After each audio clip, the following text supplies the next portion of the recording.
Welcome to Study Buddy, meditation philosophy for the heart of your practice.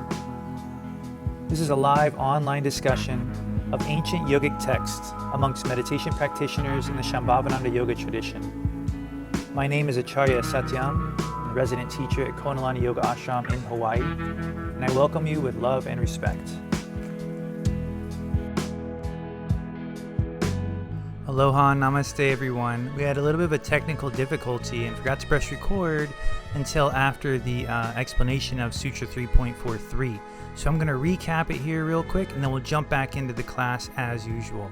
So Sutra 3.43 was about the breath being the first manifestation of Shiva, as you see in the quote here. That this is the first place that Shiva sort of manifests, takes place in this pulsation of our breath. So when you're watching your breath, it's much more than a physical action. It's actually a link to the subtle realm. We also looked at how the work of pranayama is not necessarily about stretching or pushing or pulling the breath, but that the highest practice of pranayama is simply flowing with the breath. That a natural breath flow is the most profound aspect of the breath that we could hope to interact with. And then real quick, Sutra 3.44 that's coming up after this discussion, I'm very excited about. It basically is about how a yogi can bring their practice into every aspect of their life, no matter what their karmic arena looks like. So now we're going to jump back into the conversation with students commenting on their experience over the week with Sutra 3.43. I hope you enjoy the rest of class. Namaste. Would anyone like to start off the conversation? I'll share something. Okay. In my journaling, I was writing about how the breath really shows me whether I'm present or not, because literally, like, if I can feel the breath, I'm instantly in the present moment, and I'm sure you're all familiar with that feeling of, like, being in the thoughts, being in the energy rising up and out. And I can't feel my breath in those moments. So it's when Satyam was talking about like that primordial connection to Shiva, I was like, oh, it's like the present moment. That is, for me at least, like this tangible way to experience Shiva. And if I can feel my breath, like I'm there, and instead of that energy of rising up and out with like thoughts and speaking and externalization, it really did feel like the breath was the opposite experience of, like, instead of up and out, it was sort of like having awareness in the present moment when my breath was just taking my consciousness like deeper and deeper into my heart. Instead of up and out, it was like down and in, but like in. So that was cool. Yeah, it's interesting how the breath can, from a superficial perspective, it can look like it's this up and out perspective, but when you're really identifying with it, you can feel it's very much happening in here. Like that's where all the breath's happening in here. This isn't really even a big part of it. It's like all the experience is happening inside. So when we feel it, it's easy to think of the breath as like outside. We just think of it as air, that we're bringing in, but like the experience of our breath is happening inside.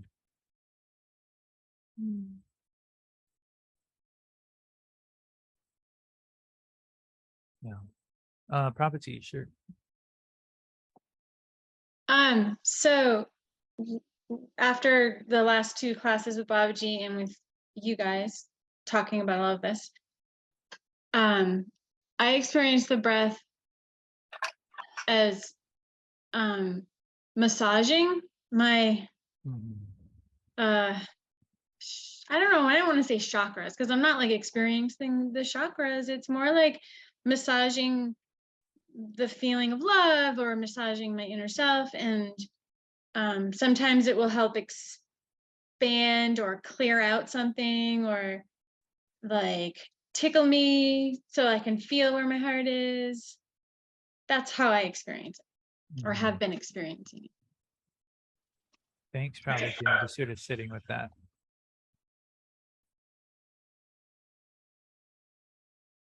Yeah, in Babaji's quote, that's abridged from earlier. He did say let's try to look at the breath as well. Eventually, he said like a massage, and I think what that's getting to is the the transformational power of the breath. It's like what can water can cut through rock, right? But it doesn't happen all at once, but it happens.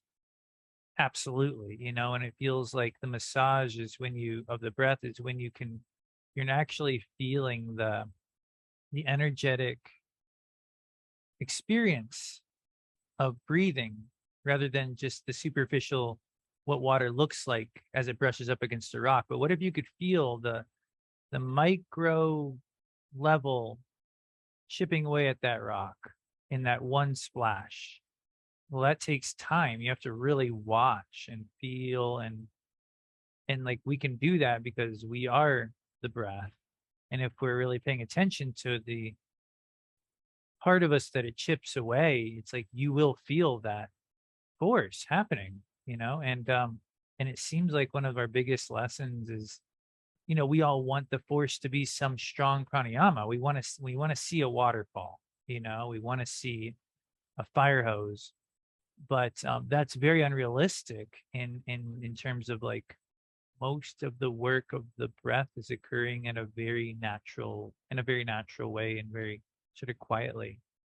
So, but yet it's like incredibly powerful. So yeah, that massage, I think that's the perfect, and I think that's why Babaji used it. Like that's the kind of power we're talking about.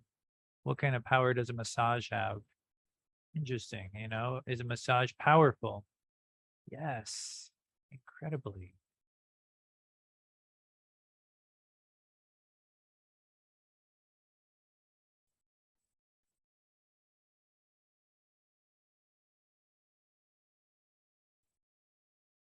Oh, yeah, Gita, welcome to the show. Thank you.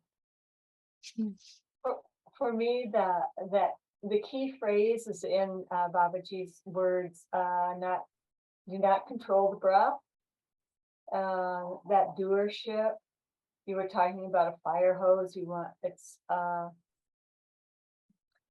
For me anyway, it's easy to build tension through trying to control the breath rather than relaxing and just feeling at that really, really subtle level, because it takes, at least for me, those feelings are more like what Prophet said. They're like little tickles. And for a long time, I thought it would be like something big and flashy and, but what I've experienced is much more subtle, and the need to let go of control is ever present for me. Thanks, Gita. Yeah, it's interesting how the need to let go of controlling the breath, which we would associate with quote unquote power, is the very thing that somehow veils the actual power. Yeah. And how much breath meditation is based on getting out of the way. Well, so much meditation is, but like how we grip the breath when we start doing a breath meditation, how almost the whole meditation, the work is to ungrip the breath. That's like our whole, and then there's such a neurological grip on it. Yeah, it really does seem like a really perfect explanation of surrender, and that's perhaps why the sutras tell us that this is Shiva, like this is it. Like your breath it's not just another system of your body, like your pulmonary system. There's something much bigger happening. So we can pause there. Thanks for that discussion. Let's take a few moments for some tension release practice before we jump into our next next sutra together. I'll do a little bit of guidance and go right into it on your own if you know how to do it, but the fingertips are outstretched. And then here we are with the breath, right? Our primary vehicle, our vessel.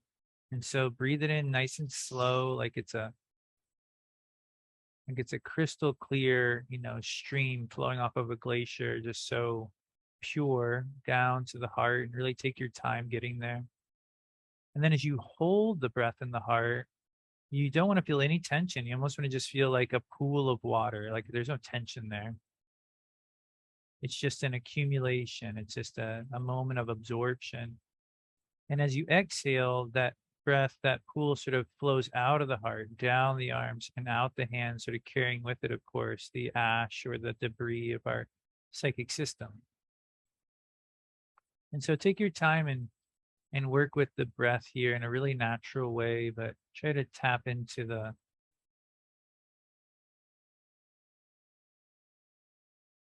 freshness that the inhale brings in, and the gentle expansion that the moment of pause provides us with. And then, of course, the release from the inside out of the exhale.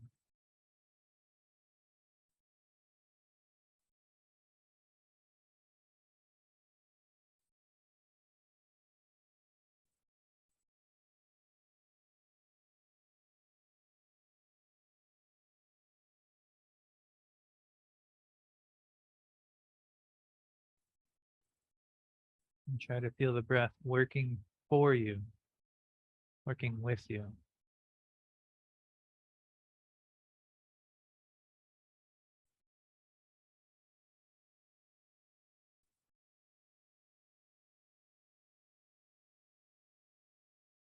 After your next exhale, you can flick out the fingertips and wipe off the arms.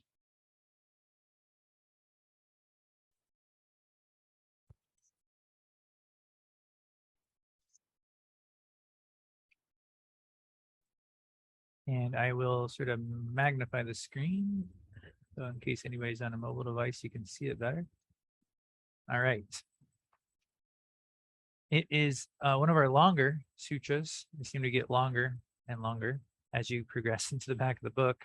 Second to last sutra, everyone. Second to last. Here we go. Nasi kantar madhya samyamat kimacha savya hasavya sausum neshu.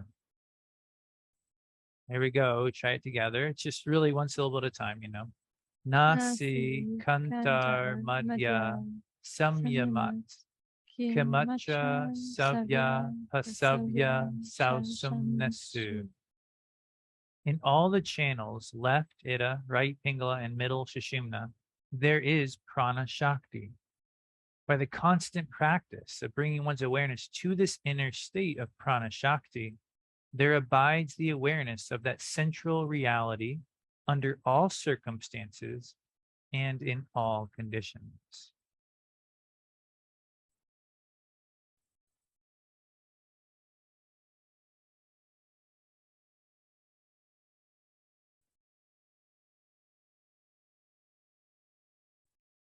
Right. So our awareness of center is somewhat intuitive,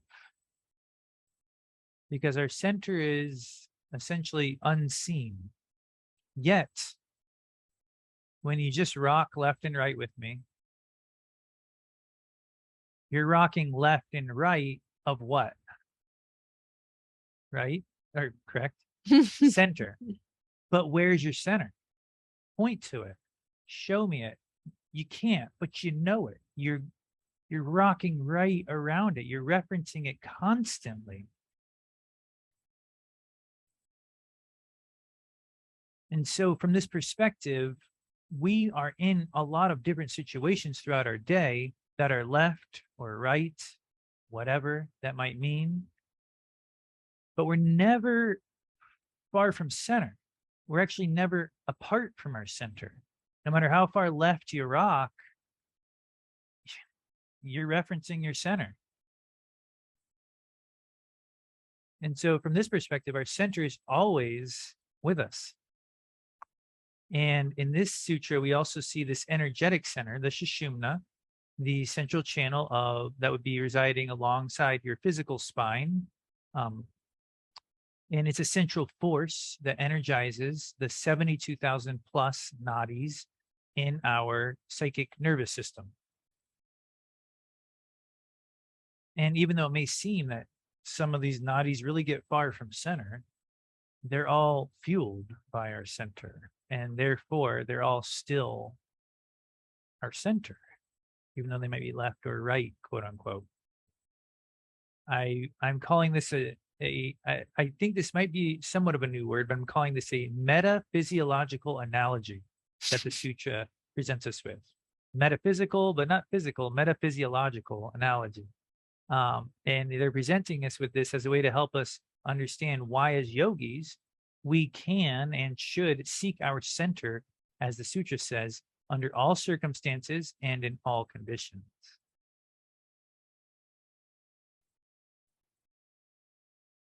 Because if everything comes from center, then wherever you're at, it's available. So let's jump into the sutra. Let's continue to explore this through the lens of the sutra. There's also a quote from Babaji. Let's see where it takes us. Dialan, good to see you. You want to unmute and read this one for us? Sure.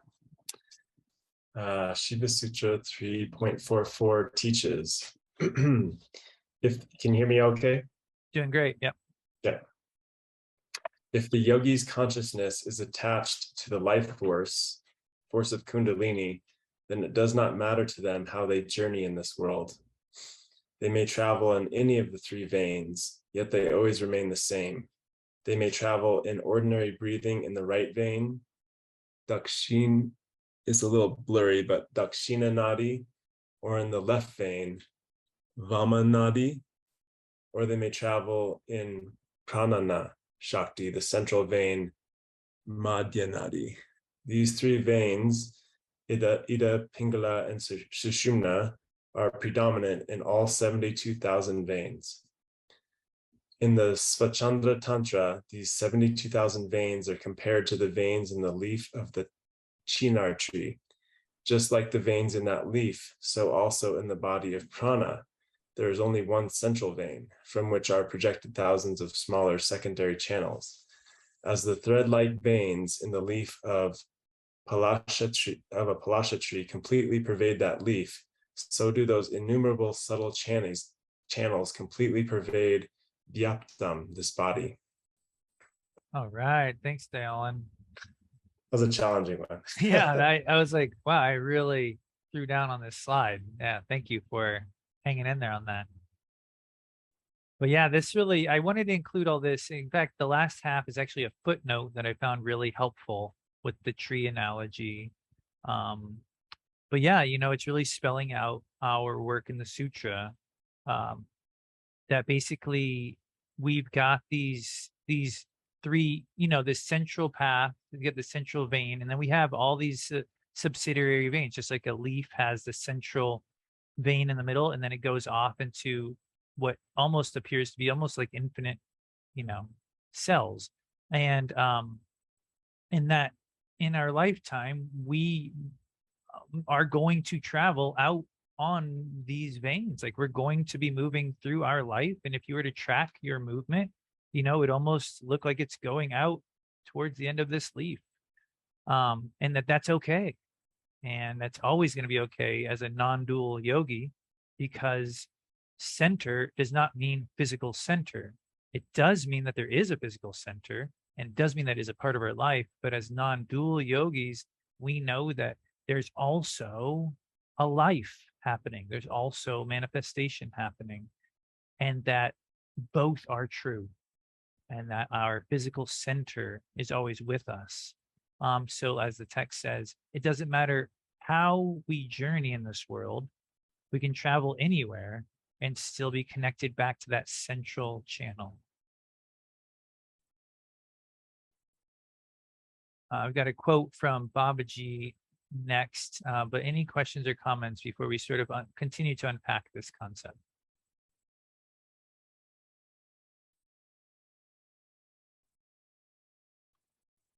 Okay, let's hear from Babaji. And I apologize, the slide for some reason doesn't say that at the top, but this is a quote from Spiritual Practice. Usha, looking forward to your talk coming up in a couple weeks. Do you want to read this one for us? Oh, it's another long one. Hang in there. Yeah, you're not quite unmuted yet.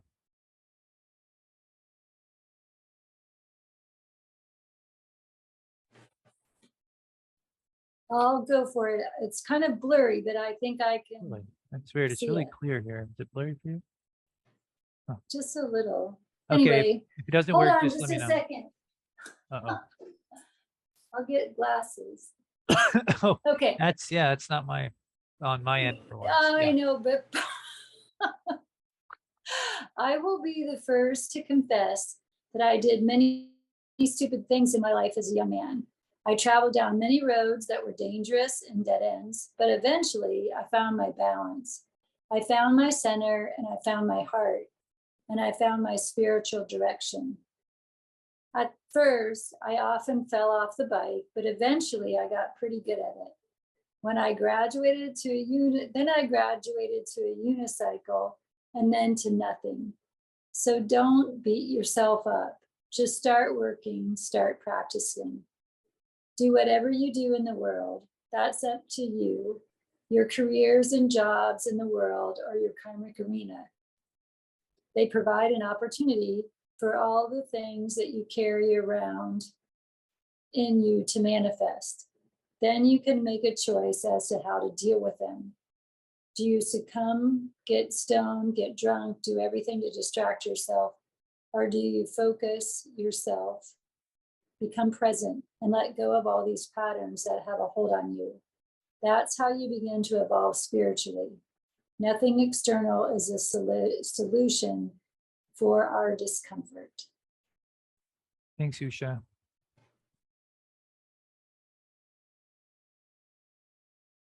This is just one of the many reasons it's so priceless, why it's one of the jewels to have a teacher, a living teacher. It's just the fact that you can see it, that it works in a real life scenario, that's not,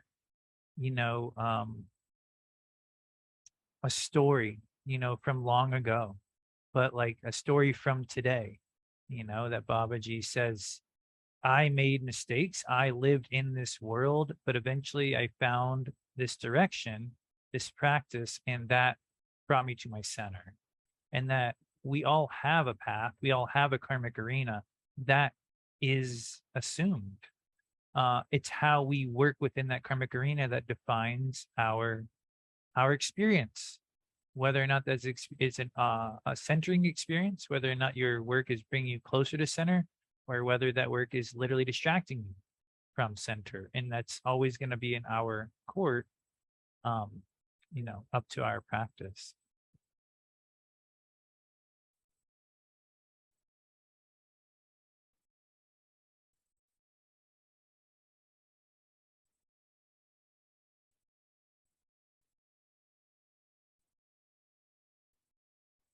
So what can we say about a yogi like this? That is how the next sutra begins, or the next portion of the sutra begins. Radharani, would you read this one for us, just to wrap us up? Sure. What can we say about this yogi? This person is established in and glorified by that supreme samadhi, where for them there's no external state of dualistic consciousness, Vyutana. This is also said in Vijnana Vairava. Subjective knowledge and objective knowledge is the same for all living beings, except there is one difference for yogis.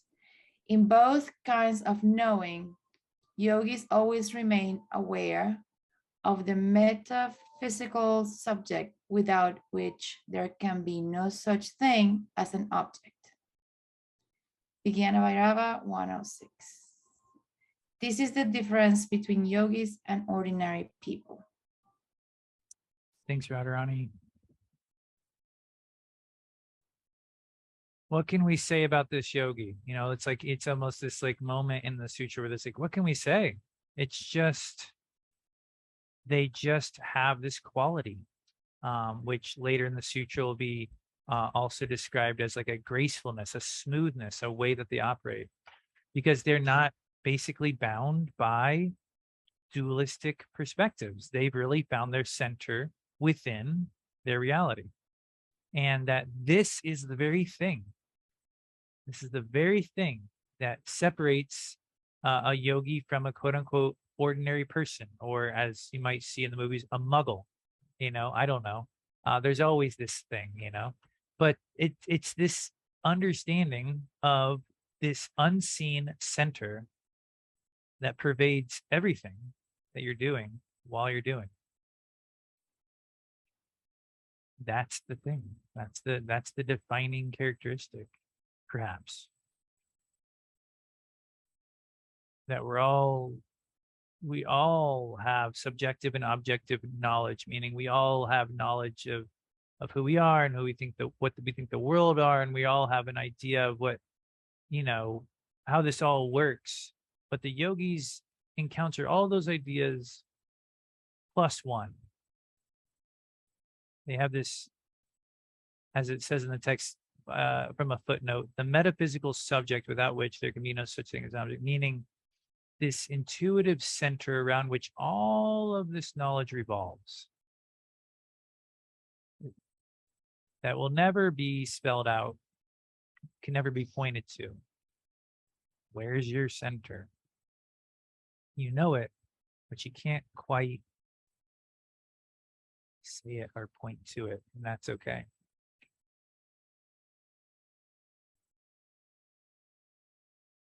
So any last questions or comments before we meditate on the sutra?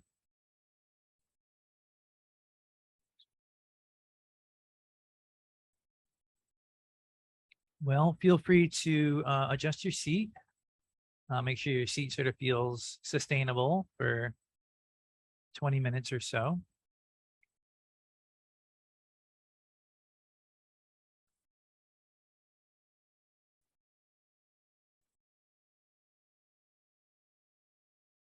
And starting with how we started this sutra, by rocking. In the Vijnana Bhairava, it talks about, imagine you're in like a carriage on like a bumpy road. You don't have to actually bump yourself, but just let yourself sort of rock forward, back, but not like obviously, like let it be a little organic. Sometimes the way I phrase it is like you're sitting in a pool of water and it's the current just sort of moving you around. And then slow your movement down a little, because it's not actually about moving left, right, forward, or back. It's actually about feeling your center as you move. And it's interesting, right? That moving, though you could at first say is taking you away from center, is in another direction helping you feel your center. As you move right now, it's almost like clearer than ever before where the feeling of center, the very act of balanced movement requires it. And so while you're moving, try to imagine that center point. Imagine it being in the heart. And though your physical heart is moving, there's no doubt, but imagine this center point of the heart on a more energetic level. And hold that awareness in the heart even as you finish these movements. And you let these movements be a little bit slower and a little bit smaller. And imagine that that space in the heart gets brighter and brighter as your movements get smaller and slower.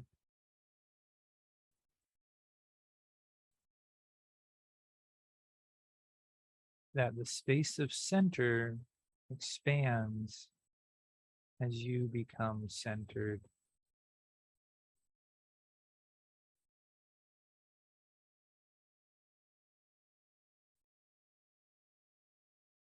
Just let your breath flow take you down towards the center of the heart.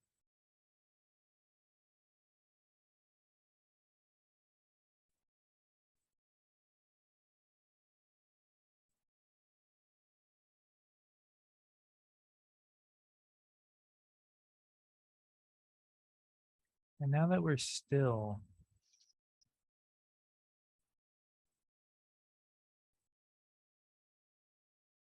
the center has a different quality.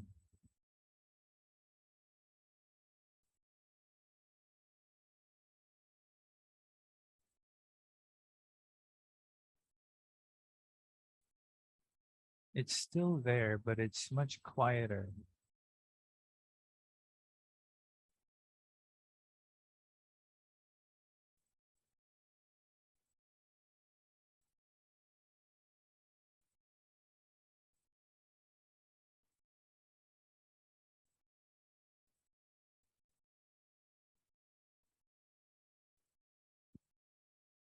You can't really obsess over it. You have to have a light grip, a light touch, and know that the center is not meant to be seen or spoken or pointed to.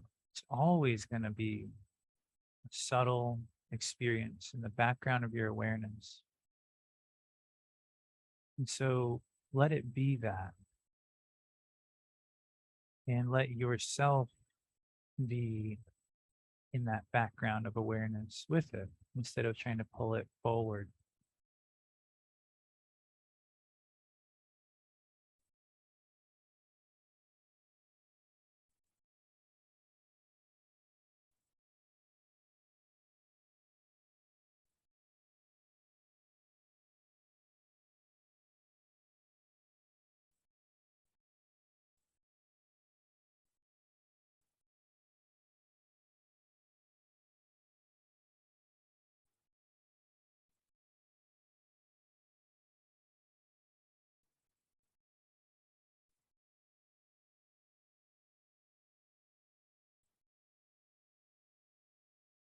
Let the energy of your breath simultaneously relax the body and yet also keep it balanced, upright, and alert.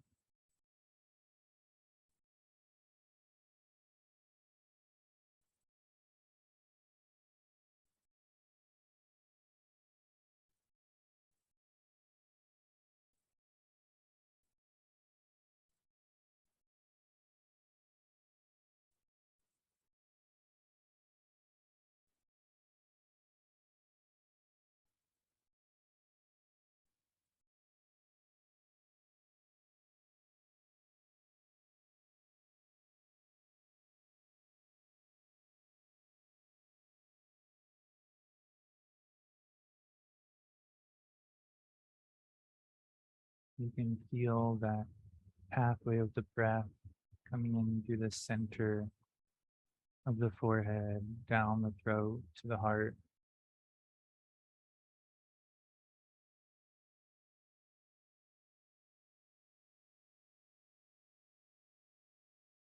You can feel your heart as your center.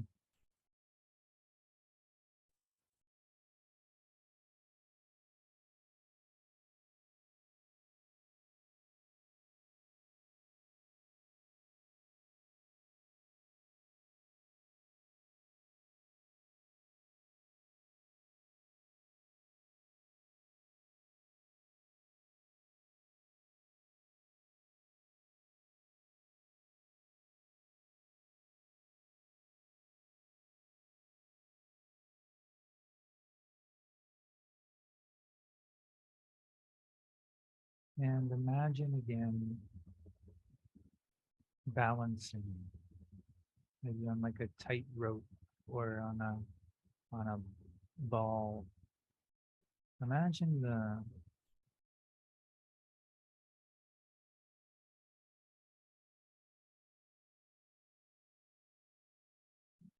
relaxed body it would require. You can't be stiff and balanced on a tightrope.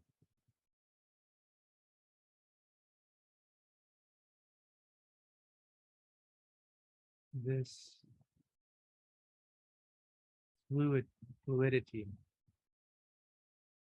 is an expression of your center, according to the sutra.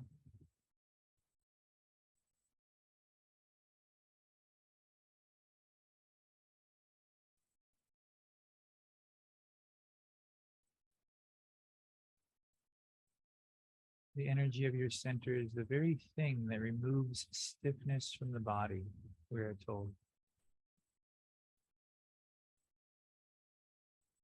So if your body feels stiff, breathe into your center.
You don't have to push your awareness towards center.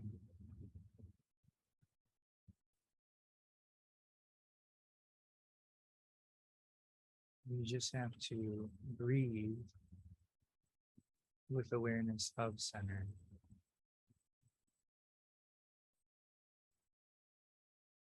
When you rock side to side, you don't have to tell yourself where center is. You just have to be centered as you rock. Same with the breath.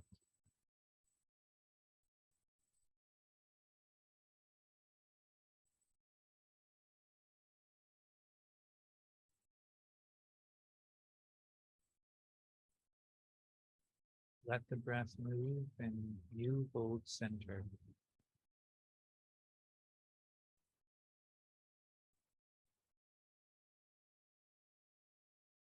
And hold it easily.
Again, a part of centering, of maintaining center, is the ability to do so in a relaxed way.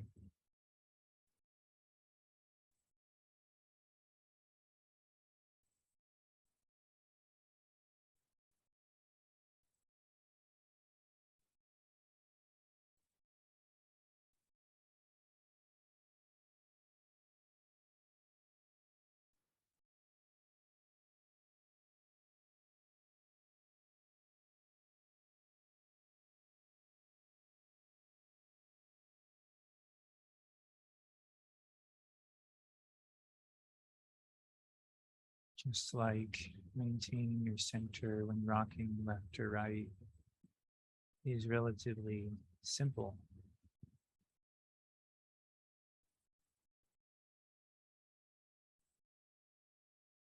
So is maintaining your center while you breathe in and out. Don't overthink it. Let it be simple.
Yes, life is harder to maintain center sometimes, but many times life is quiet and we can't relax with it. Center is simple.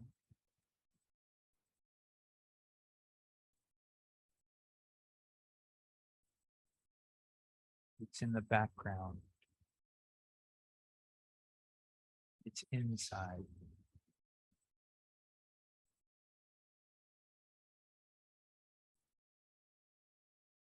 So as you slowly open your eyes for the last minute, sense awareness pulls you out. Can you feel the background of your awareness? The foundation of all senses and beyond.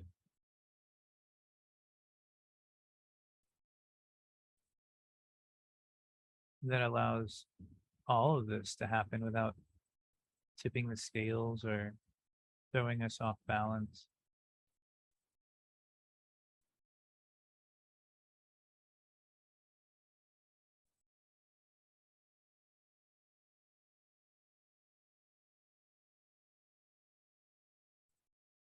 And so I hope you have a great week working with center.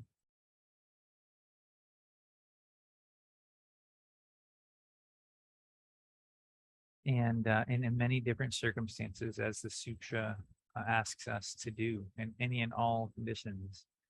And let's come back next week and have a discussion. And that would be leading up to our last sutra, which is pretty cool, all sort of coming to fruition here. And that'll be just the weekend before the intensive. So if you haven't signed up, you definitely want to do that. Start creating the container for your growth for the intensive next weekend. And as always, thank you all for making this class possible. Namaste. And one last announcement. Less than 2 weeks till the beginning of our meditation level 2. More than 2 weeks, less than 3 weeks maybe, till our meditation level 2 teacher training. Shower yourself with surrender and be new all through. So we'd love to do that with you. Okay, I'll let y'all go.